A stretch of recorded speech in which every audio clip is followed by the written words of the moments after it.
the explanation of the flower. The flower that blooms in the silence that follows the storm, and only then and there, is the flower of spiritual consciousness, for the production of which the plant of life has been striving. That which caused the sprouting of the seed, the putting forth of roots, the pushing of the plant through the soil of the material into the pure region above, the unfolding of leaf after leaf, the discarding of sheath after sheath, until finally the tiny bud of the Spirit was visible and the real unfoldment began. This appearance of the bud of spiritual consciousness, the first rays of illumination, mark a most critical period in the evolution of the soul. And as the precept says, it occurs only after the storm, only when the silence has succeeded and replaced the rush of the winds, the roar and crash of the thunder, the terrifying incidents of the tempest. In the calm, restful period that follows the storm, great things await the soul. So remember this, O soul, when you find yourself in the midst of the great storm of spiritual unrest, which is sweeping away all the old landmarks, which is tearing away all that you've been leaning against to support yourself, which causes you to imagine that all is being swept away from you, leaving you alone without comfort or support. For in that moment of spiritual distress, when all is being taken away from you, there is coming to you that peace which passeth all understanding, which will never leave you, and which is well worth the stress of 1,000 storms. The time of mere belief is passing from you. The time of knowing is at hand.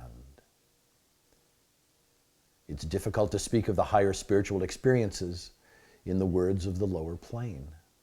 Emerson, who had experienced that consciousness of which we speak, says of it this: every man's words who speak from that life must sound vain to those who do not dwell in the same thought on their own part. I dare not speak for it. My words do not carry its august sense. They fall short and cold. Only itself can inspire whom it will. Yet I desire, even by profane words, if sacred I may not use, to indicate the heaven of this deity, and to report what hints I have collected of the transcendent simplicity and energy of the highest law. It is a thing to be felt rather than to be intellectually grasped. And yet the intellect may partially grasp it when the illumination of the Spirit has raised it, the intellect, to higher planes. Knowing what lies before it, the hand that writes these words trembles over its work. To attempt to put into plain words these experiences of the higher life seems futile and foolish. And yet, we seem called upon to make the effort. So be it. The task is set before us. We must not shrink from it. This illumination, this flower that blooms in the silence that follows the storm, comes from that part, the spiritual mind of your nature. But first, let us consider what is meant by the storm which precedes the blossoming of the flower. Man passes through the higher stages of the instinctive mind onto the plane of the intellect. The man on the instinctive plane, even in its higher stages where it blends into the lower planes of the intellect, does not concern himself with the problems of life or the riddle of existence. He does not recognize even that any such problem or riddle exists. He has a comparatively easy time, as his cares are chiefly those connected with the physical plane. So long as his physical wants are satisfied, the rest matters little to him. He is the childhood stage of the race. After a time, he begins to experience troubles on another plane. His awakened intellect refuses to allow him to continue to take things for granted. New questions are constantly intruding themselves, calling for answers. He begins to be pestered by the eternal why of his soul. As Tolstoy so forcibly puts it, as the mental part of a person takes control, new worlds are opened, and desires are multiplied 1,000-fold. They become as numerous as the radii of a circle, and the mind, with care and anxiety, sets itself first to cultivate and then to gratify these desires, thinking that happiness is to be found in that way. But no permanent happiness is found in this state. Something fills the soul with a growing unrest and beckons it on to higher and higher flights. But the intellect, not being able to conceive of anything higher than itself, resists these urgings as something unworthy, some relic of former superstitions and credulity. And so it goes around and around in its efforts to solve the great problems, striving for that peace and rest which it somehow feels is awaiting it. It little dreams that its only possible release lies in the unfoldment of something higher than itself, which will enable it to be used as a finer instrument. Many who read these lines will recognize this stage of terrible mental unrest, of spiritual travail, when our intellect confesses itself unable to solve the great questions pressing upon it for answers. We beat upon the bars of our mental cages, or like the squirrel in the wheel, rush rapidly around and around, and yet remain just where we were at the beginning. We are in the midst of the mental storm. The tempest rages around and around us. The winds tear our cloaks from us, leaving us at the mercy of the tempest. We see, swept away from our sight, all that has seemed so firm, durable, and permanent, and upon which we have found much comfort in leaning. All seems lost, and we are in despair. Peace and comfort is denied us. The storm drives us hither and thither, and we know not what the end shall be. Our only hope is that reliance and trust in the unseen hand, which prompted Newman to write these beautiful words, which appeal to thousands far removed from him in interpretation of the truth, but who are, nevertheless, his brothers in spirit, and who therefore recognizes his words. Lead, kindly light, amid the encircling gloom, lead thou me on. The night is dark and I am far from home, lead thou me on. Keep thou my feet, I do not ask to see the distant scene, one step enough for me, lead thou me on. In due time, there comes, and it always comes in due time, a little gleam of light piercing through the clouds, lighting up to the feet of the storm-beaten wanderer, one step at a time, a new path upon which he takes a few steps. The light pouring forth from the spiritual consciousness leads the traveler along the path of attainment, if he has the courage to follow it. The light of the Spirit is always a safe guide, but very few of us have the confidence and trust which will allow us to accept it. The original Quakers knew of this inner light and trusted it, but their descendants have but a glimmer of what was once a bright light. Its rays may be perceived by all who are ready for it and who look with hope and confidence to the day when their eyes may view it. For know you that this inner light is not the special property of the Orientals, far from it. The men of the East have paid more attention to the subject than those of the West, but this illumination is the common property of the race and is before each and every man and woman.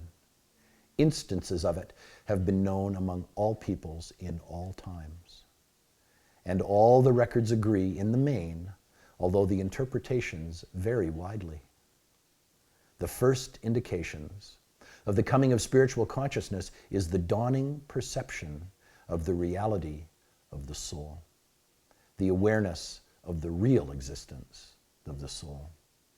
When one begins to feel that he or she is his or her soul, rather than he or she possesses a wonderful something called the soul, of which she knows nothing. When we say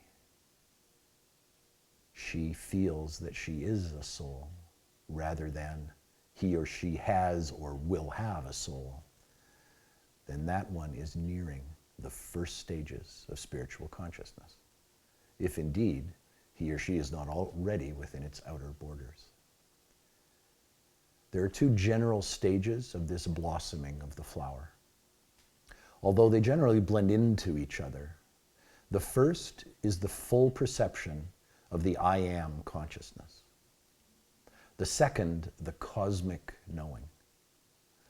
We will try, at least clumsily and crudely, to give an idea of these two stages, although to those who have experienced neither, our words may appear meaningless. The perception of the I am consciousness may be likened to the bud of the flower, the flower itself being the cosmic knowing. Many who have not as yet experienced this I am consciousness may think that it is simply the intellectual conception of the self, or perhaps the faith or belief in the reality of the soul, which they may possess by reasons of their religious training. But it's a far different thing. It's more than a mere intellectual conception, or a mere blind belief upon the word or authority of another. More indeed than even the belief in the divine promise of immortality. It is a consciousness, a knowing, that one is a soul, an awareness that one is a spiritual being and immortal. Here, dear friends, we are compelled to pause for lack of words adequate to describe the mental state. The race, having had no such experiences, have coined no words for it. The Sanskrit contains words which have been injected into the language by the ancient yogis, and which may, at least intellectually, be comprehended by the educated Hindu. But our Western tongues contain no words whereby we may convey the meaning. We can only try to give you the idea by crude illustration. No one can describe love or sympathy or truth, beauty, or goodness, or any other emotion to a race which had never experienced the sensation. They are things which must be felt. And so it is with the I am consciousness. It comes to a soul which is unfolded sufficiently to admit of the rays of knowledge from the spiritual mind. And then that soul simply knows. That's all. It has the actual spiritual knowledge that it is an entity, immortal. But it cannot explain it to others, nor can it, as a rule, even intellectually explain it to itself. It simply knows. And that knowing is not a matter of opinion or reasoning or faith or hope or blind belief. It's a consciousness. And like any other form of consciousness, it is most difficult to explain to one who has never experienced it. Imagine what it would be like to explain light to a man born blind, sugar to one who has never tasted a sweet thing, cold to one who's dwelt in a tropical country and who has never experienced the sensation. We simply cannot explain to those who have not experienced them our spiritual experiences, a fact that is well known to those who have at some time in their lives had what are generally known as religious experiences.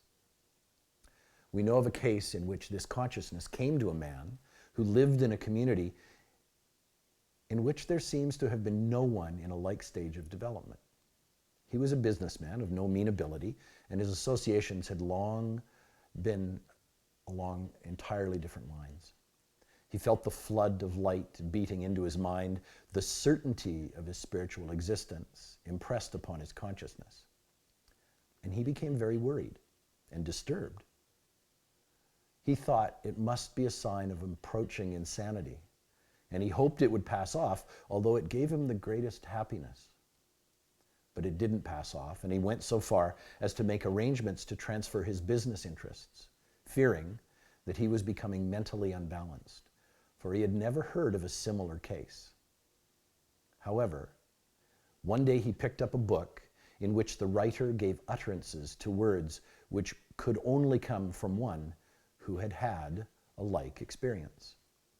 The man recognized the common language, although another would not, and throwing his hands above his head, he cried aloud, "Thank God, here's another crazy man."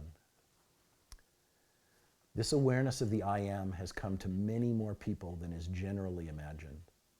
But those who have this consciousness, as a rule, say nothing about it, for fear that their friends, relatives, and neighbors would consider them abnormal and mentally unsound. And indeed, it's not always wise to relate these experiences to others, for those who have not reached the same plane cannot understand. And seeing in another a thing which they can have no comprehension are apt to consider him or her irrational.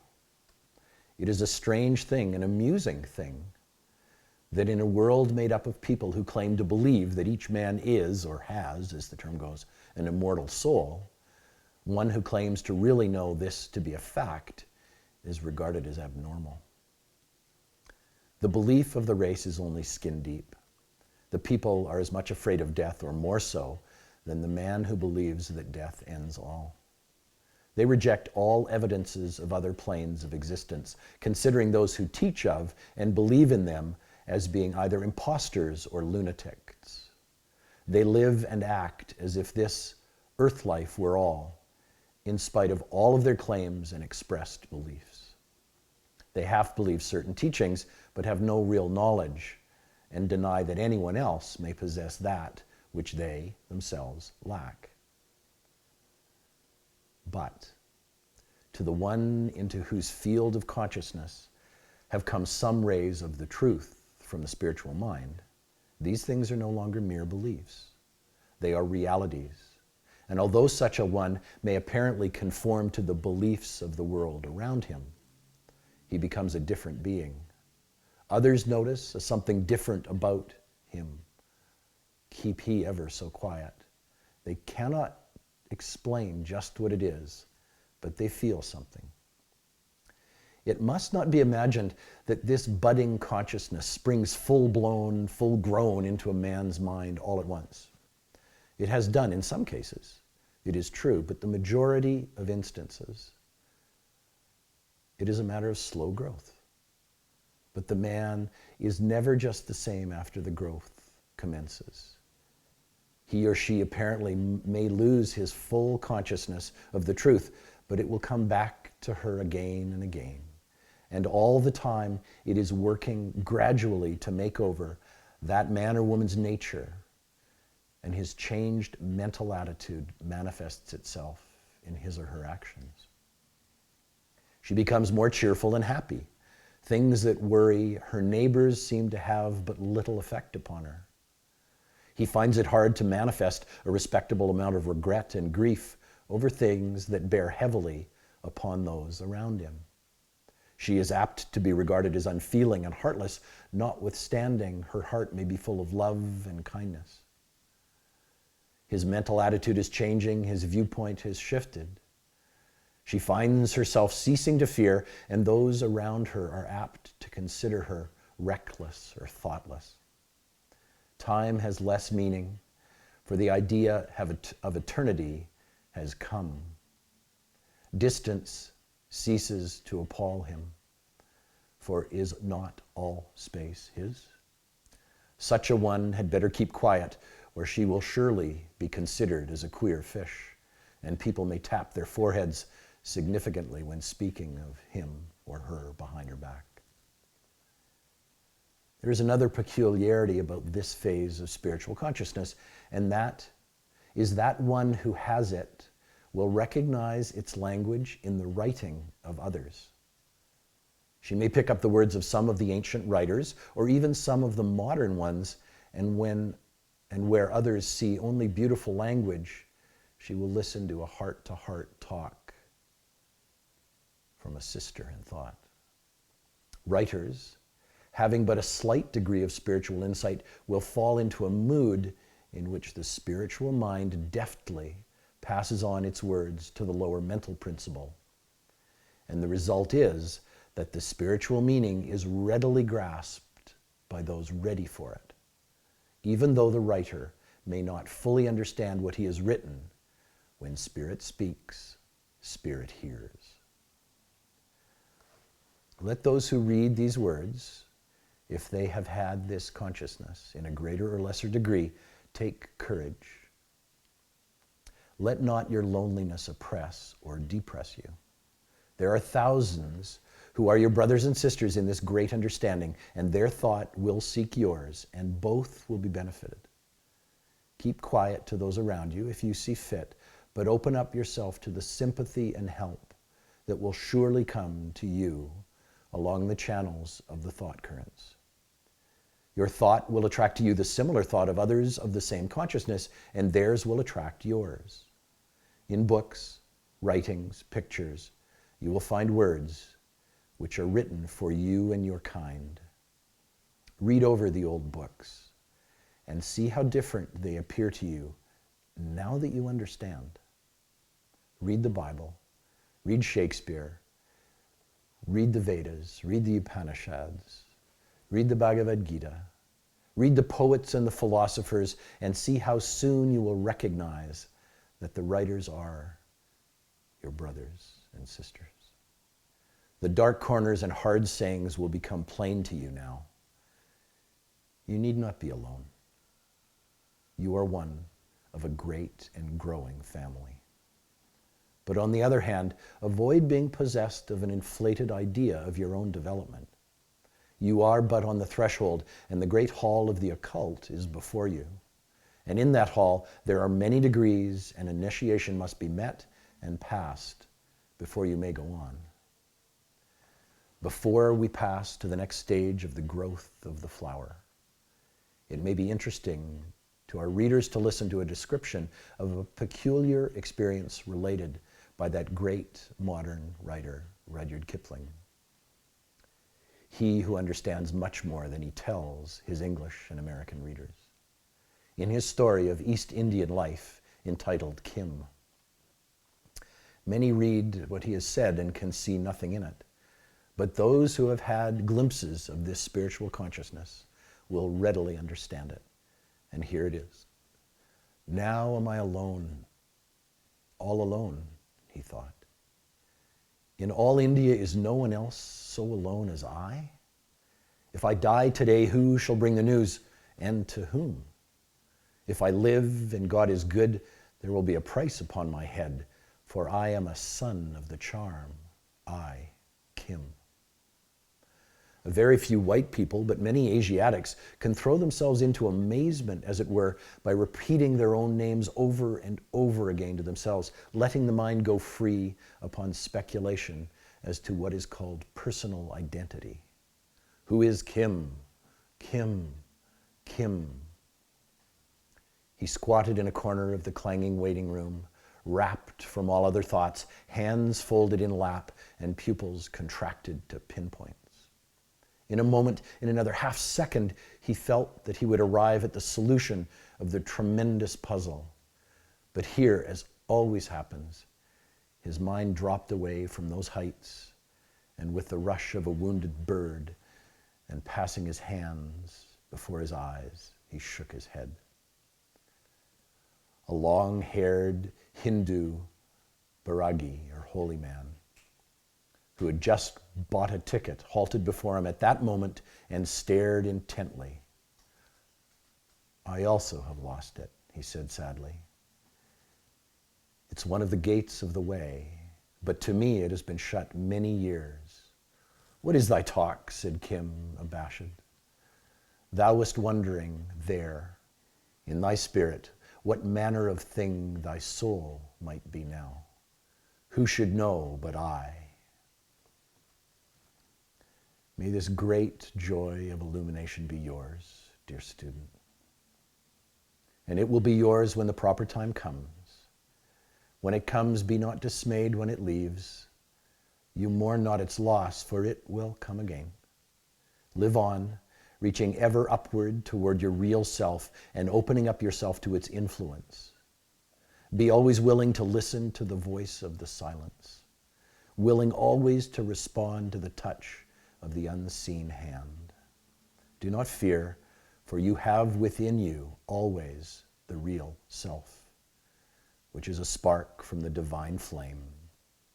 It will be as a lamp to your feet to point out the way.